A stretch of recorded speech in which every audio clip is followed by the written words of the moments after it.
For me, I spent most of my career, the last 6 years, teaching in the traditional model.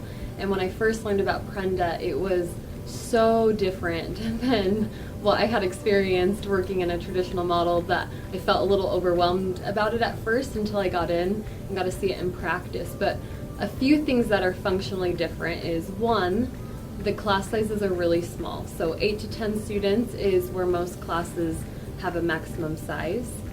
2, students are assessed at their current content knowledge, and that is where they work. So in math, if there's a 6th grader, but they have the content knowledge of a 2nd grader around mathematics, they start in 2nd grade. Or if they are in 6th grade and they're at an 8th grade level, that's where they start. So that's another huge difference, because in a traditional model, you could have 6th graders who are at an 8th grade math level and a 1st grade reading level, and there's not a lot in place to help bridge that gap. But we are able to identify in these academic areas where students are and start them at that level, which is really powerful and helps develop a lot of confidence for them, especially in areas where they feel like they haven't been able to be successful. The third way that Prenda is functionally different than a traditional classroom is that the teacher is not the holder of the knowledge. The teacher, which we call guides, they are not deliverers of content. They are there to motivate, to coach, to love, and to help students figure out how to learn on their own using the tools that we've provided for them. The technology has all of the answers built into it, all the tools that they would need to find the answers. So they go through and they work at their own level, and when they have a question or they don't understand something, that's when they would come to the guide and say,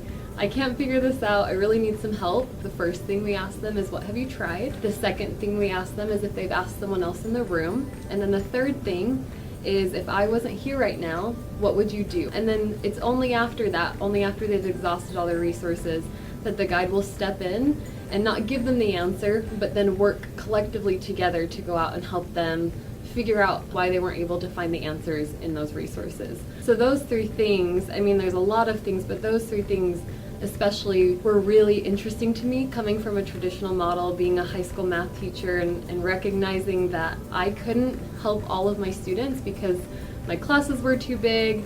I was the beholder of all the knowledge, and I couldn't get knowledge distributed to everyone in a class of 30, and this provides that opportunity for everyone to work where they're at, which is so significant, and removes me as the holder of all the knowledge, which was a little hard for my ego to swallow at first, but then realizing that I am empowering them and the power that they feel when they found the answer, versus taking that on myself and letting that be something that boosted my confidence. It now is something that's going to boost their confidence.